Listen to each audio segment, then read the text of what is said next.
Assalamualaikum warahmatullahi wabarakatuh. Sampurasun, salam rahayu, salam damai, salam sehat, salam budaya. Salam seluruh alam, semoga semua makhluk berbahagia. Apa kabar sahabat alam dimanapun kalian berada? Saya harap baik-baik saja. Di kesempatan video kali ini, saya akan sedikit menceritakan tentang sejarah Prabu Anggalarang dalam Carita Parahyangan. Untuk menuju kesempurnaan dalam sejarah adalah dengan mencari sumber data yang banyak. Tetapi itu pun tidak menjamin ada sejarah akan sempurna. Yang sempurna bagi pencerita adalah proses evolusi. Sejarah ke sejarah menuju perbaikan dan perbaikan. Karena tidak ada yang sempurna, maka sesungguhnya bagi orang adalah mencoba menceritakan dengan kerendahan hati agar sejarah yang kita ceritakan mendapat koreksi dari orang-orang yang lebih dulu mengetahui atau memang orang ahli dalam bidangnya.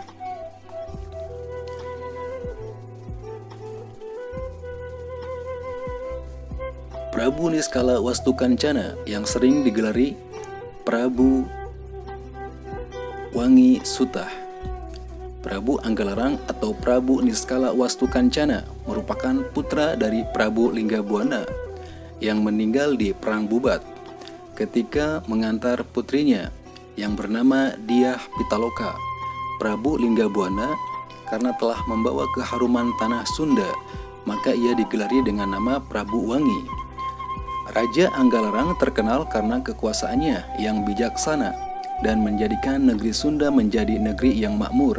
Karena ketercapaiannya dalam pemerintahan yang sukses, maka ia disebut sebagai raja yang membawa keharuman kerajaan Sunda menjadi kerajaan yang disegani oleh bangsa lain di Nusantara dan dianggap sebagai pembawa harum negara, sehingga ia digelari sebagai Prabu Siliwangi atau penggantinya Prabu Wangi, ayahnya sendiri.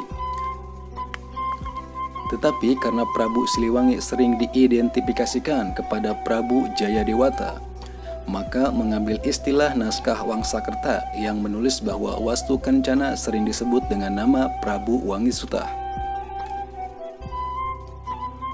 Salah satu ungkapan yang terkenal dalam prasasti Kawali diantaranya, negara akan jaya dan unggul, perang bila rakyat berada dalam kesejahteraan. Raja harus selalu berbuat kebajikan. Dan tentang Prabu Anggalarang atau dalam naskah Carita Parahyangan lebih dikenal dengan nama Wastukancana.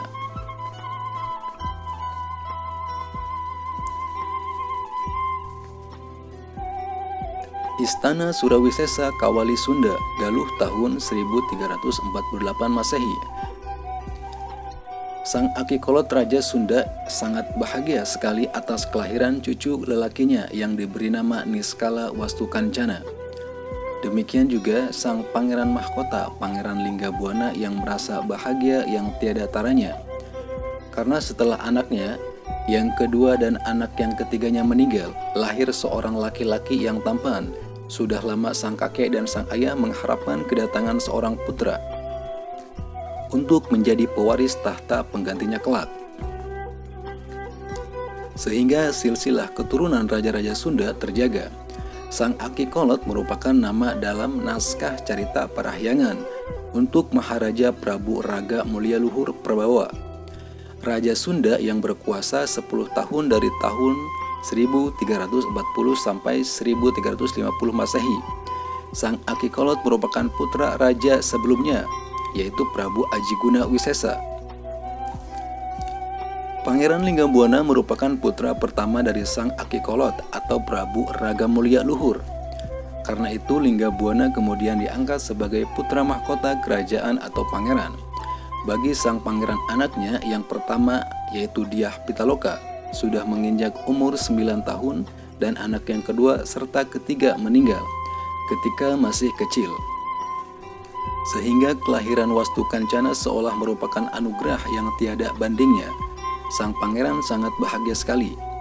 Setelah 2 tahun kelahiran pangeran kecil yang dinanti, kakeknya sang Akikolot atau Maharaja Prabu Raga Mulia Luhur Prabawa meninggal dunia, Sang Akikolot kemudian dipusarakan di taman.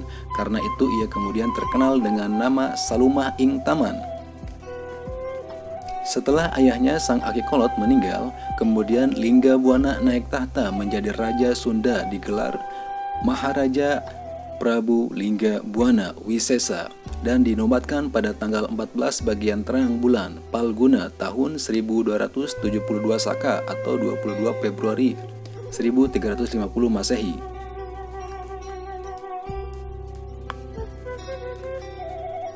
Rencana Sang Raja Prabu Linggabuana ke Majapahit. Sang pangeran kecil Wastukancana diasuh dalam istana dengan kasih sayang dari ayah dan juga ibunya. Hingga ada rencana sang ayah Prabu Linggabuana yang akan ikut mengantarkan kakaknya, yaitu Dyah Pitaloka, yang akan menikah dengan Hayam Wuruk, Raja Majapahit pada tahun 1357 Masehi atau tahun 1257 Saka. Keputusan sang raja yang akan pergi mengantar sang putri Dyah Pitaloka ke negeri Majapahit ditentang oleh Mangkubumi Suradipati Bunisora.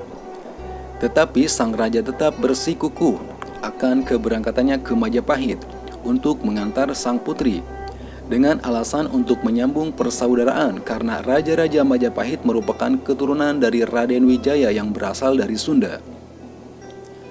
Karena putra mahkota Wastukancana masih berumur belia, ia ditinggal di istana yang didampingi oleh pamannya Prabu Bunisora yang menjabat sebagai patih kerajaan. Dan untuk urusan pemerintahan diserahkan sementara pada adik sang raja Mangkubumi Prabu Suradipata Bunisora, menjabat atau patih Mangkubumi di kerajaan.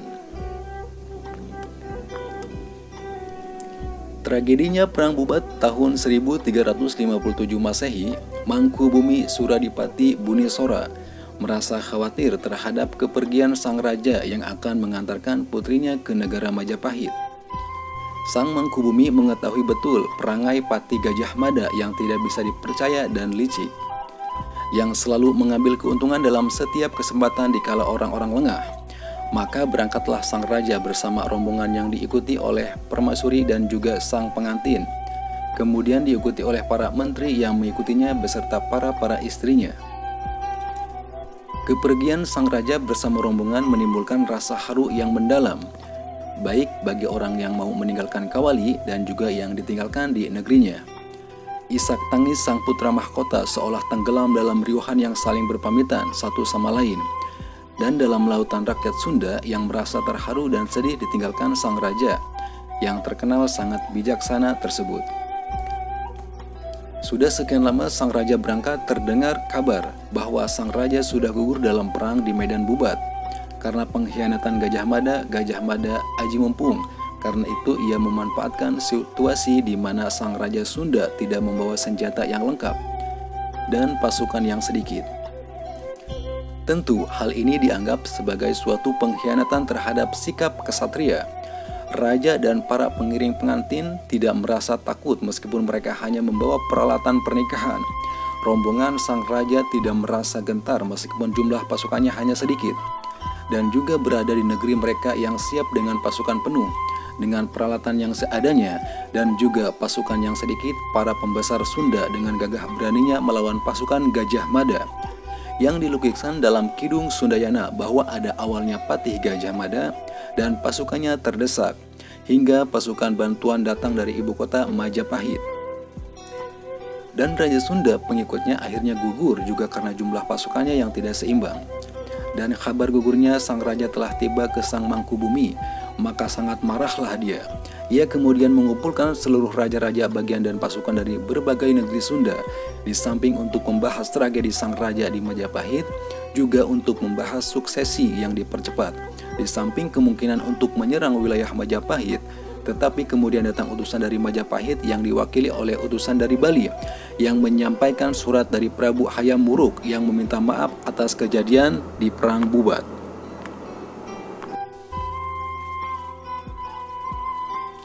Diangkatnya raja pendamping karena Prabu Wangi Suta telah gugur di medan perang.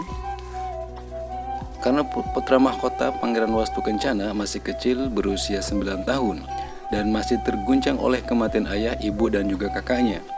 Maka disepakati bahwa Pangeran Wastukencana akan diangkat menjadi raja setelah ia dewasa.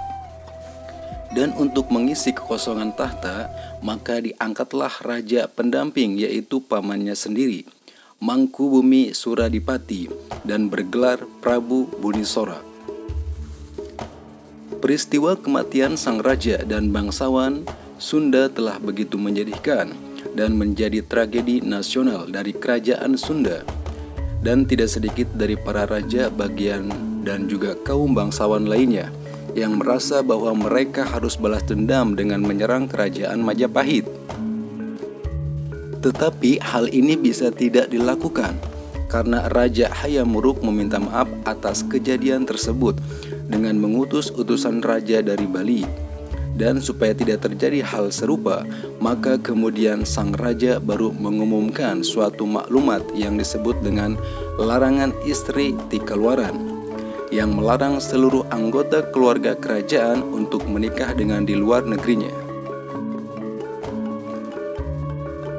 Pada era Wastukencana berkuasa, merupakan putra keempat dari Prabu Linggabuana dengan pramesuri yang bernama Lara Lisning, anak pertama Prabu Linggabuana yang bernama Dewi Citresmi, atau kemudian terkenal dengan nama Dyah Pitaloka yang gugur bersama ayahnya dalam tragedi Perang Bubat.